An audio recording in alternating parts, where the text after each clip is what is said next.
Anda masih bersama kami dalam Newsline. Kita sekarang akan masuk ke segmen Trending Topic. Di hari ini, Valeria, ada sejumlah hal yang menjadi perbincangan, tapi satu yang paling populer ada apa tuh?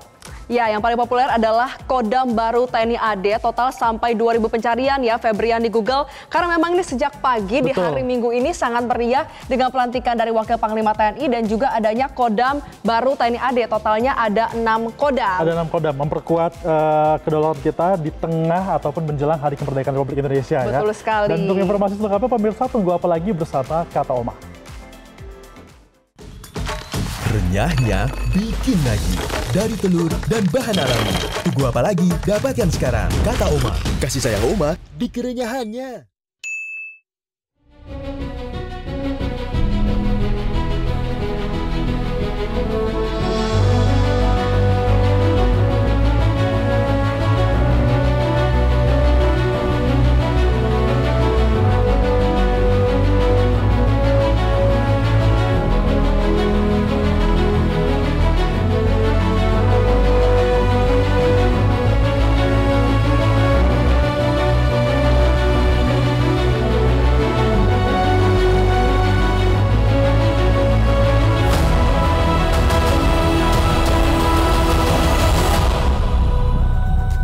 Ya pemirsa, di tengah udara sejuk Batu Jajar, Bandung Barat, pada Minggu pagi ini Febrian menjadi saksi ada sebuah momentum besar nih dalam sejarah pertahanan Indonesia. Pastinya. Kenapa? Karena Presiden Republik Indonesia Prabowo Subianto memimpin langsung upacara gelar pasukan operasional dan juga kehormatan militer dan latihan pasukan khusus Kopassus. Tentunya ini kenapa menjadi sangat spesial, karena di momen itu sebuah seremoni yang bukan sekedar seremonial, melainkan juga ini penanda babak baru dalam penguatan struktur militer nasional di Indonesia.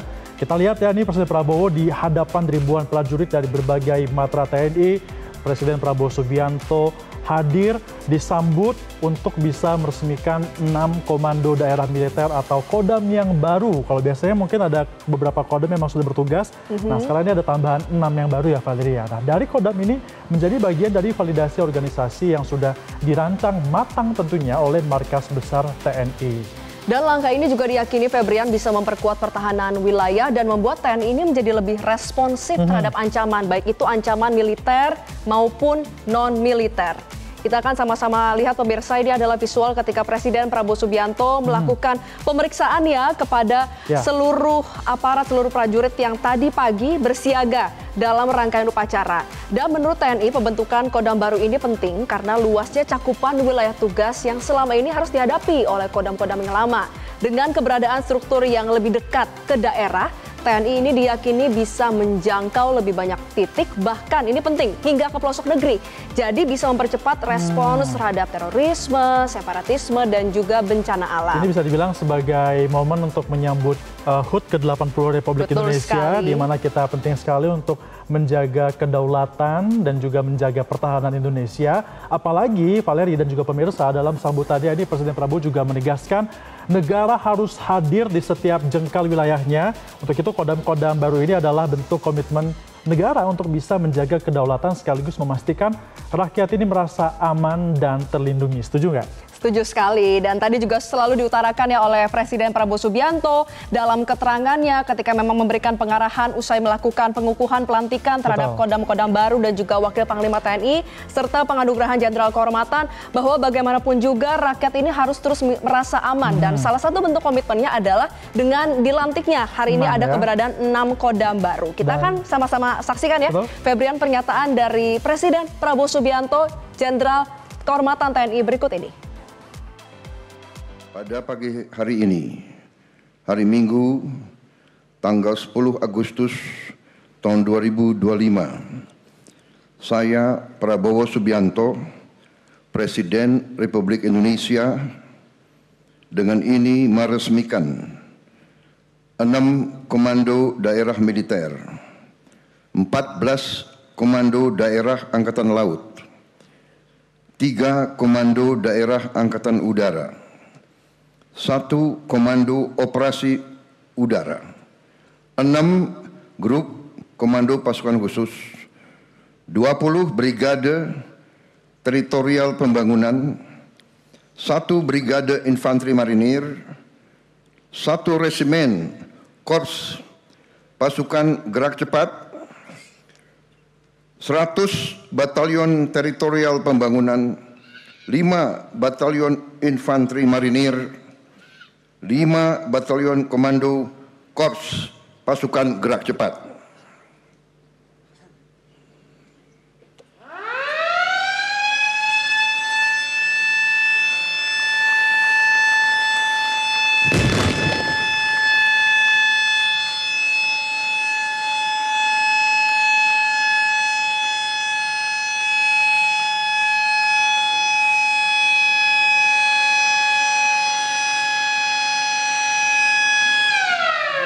Pengukuhan ya yang dipencet langsung, ditekan langsung oleh Presiden Prabowo Subianto. Tapi sebenarnya bukan hanya ada 6 Pangdam baru saja yang sudah dilantik dan juga dikukuhkan oleh Presiden Prabowo Subianto.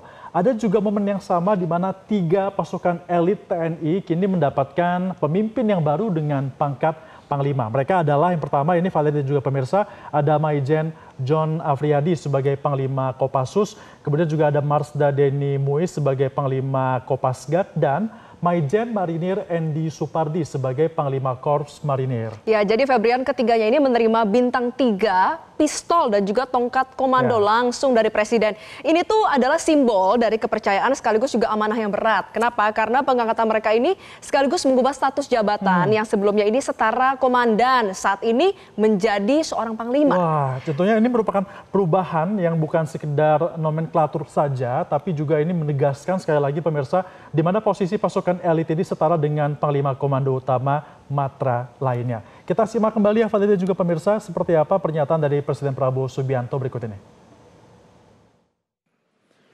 Dan selalu ingat, kita adalah tentara rakyat, kita lahir dari rakyat, kita adalah anak kandung rakyat, kita mengabdi untuk rakyat, kita membela rakyat, dan kita siap mati untuk rakyat kita, saudara-saudara sekalian. Tidak hanya di Angkatan Darat, validasi organisasi kali ini juga menyentuh matra laut dan juga udara. Ada sebanyak 14 pangkalan Angkatan Laut yang resmi ditingkatkan statusnya menjadi Komando Daerah Angkatan Laut. TNI AU juga mendapatkan penguatan dengan pembentukan 3 Komando Daerah Angkatan Udara dan 1 Komando Operasi Udara. Nah, yang tidak kalah penting pemirsa, ini TNI juga kembali menghidupkan jabatan baru yang 25 tahun ada, mungkin kita masih SD ya Valeria. Sudah lama tidak mendengar jabatan. Ini adalah jabatan Wakil Panglima TNI, di mana Presiden Prabowo Subianto resmi melantik Jenderal Tandjo Budi Revita yang dipercaya untuk menjadi Wakil Panglima TNI. Jenderal TNI Tandjo Budi ini lulusan Akademi Militer di tahun 1991.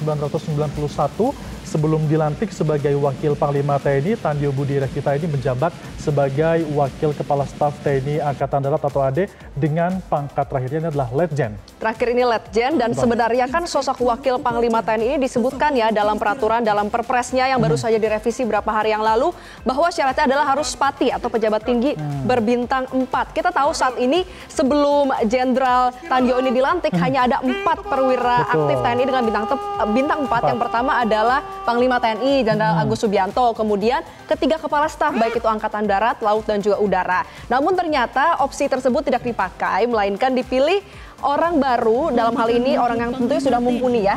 Letjen Tandjo kemudian diangkat dari bintang 3 menjadi bintang 4 dan berasal dari matranya AD. Menarik loh ini Febrian. Tentunya ini agar distribusi dari kebijakan juga bisa lebih lancar. Betul dan tidak ada tumpang tindih kebijakan antara satu sama lain ya. Nah, kalau kita mengutip pernyataan dari pengamat militer Anton Ali Abbas, ini mengatakan bahwa ada kebutuhan untuk bisa mengaktifkan lagi jabatan Wakil Panglima TNI seiring semakin beragamnya tugas Panglima TNI untuk menyelaraskan dengan Undang-Undang TNI yang baru saja disahkan. Kita simak lagi ya, ini merupakan pernyataan dari Anton Ali Abbas, pengamat militer untuk Anda. Ini menunjukkan bahwa memang tugas Panglima TNI itu semakin kompleks. Seiring dengan adanya perubahan Undang-Undang TNI yang baru, dia jadi ada banyak revisi di situ.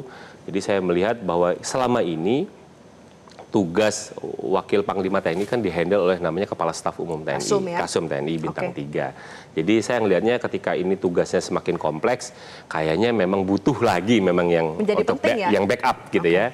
Jadi itu satu alasannya. Kedua, saya melihatnya ini karena tadi ada tugas yang melebar di TNI kemudian banyak harus berkoordinasi dengan kementerian-kementerian yang lain dalam konteks tugas ya. Nah, saya melihatnya ini kayaknya ada kebutuhan kesetaraan birokrasi.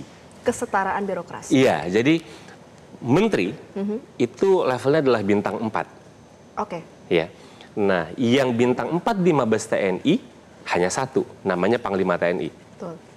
Untuk operasional. Kenapa? Karena Kepala Staf Angkatan itu kan urusannya adalah pembinaan di setiap matra. Ya. Jadi yang lintas itu cuma Panglima TNI. Kasum bintang 3. Jadi ketika ngobrol sama menteri, kan ini ada butuh kesetaraan. Gitu. Jadi Mbak Valerie sama saya sama-sama bintang 4. Jadi ngobrolnya akan jauh lebih enak. Ketika kita buat keputusan akan jauh lebih enak.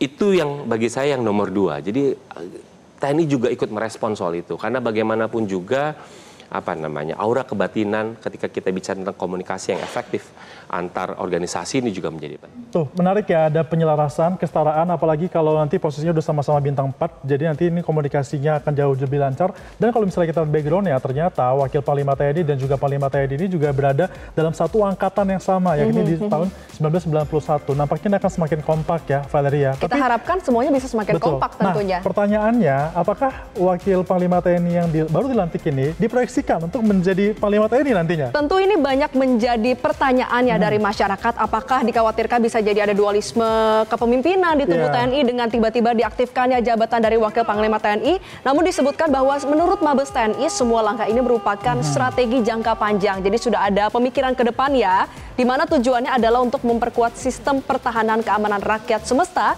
serta mendorong percepatan pembangunan nasional demi kesejahteraan rakyat. Pastinya pemirsa, peresmian dari 6 kodam baru, pelantikan panglima dari pasukan elit dan juga restrukturisasi besar di tubuh TNI di hari ini menandai sebuah era baru di bawah kepemimpinan dari Presiden Prabowo Subianto, di mana TNI ini memasuki babak modernisasi yang beriringan juga dengan penguatan teritorial. Kita harapkan dan juga kita dukung bagaimana kebijakan Presiden ini bisa memperkuat kedaulatan kita khususnya dalam hal pertahanan Indonesia. Jelajahi cara baru mendapatkan informasi. Download Metro TV Extend sekarang.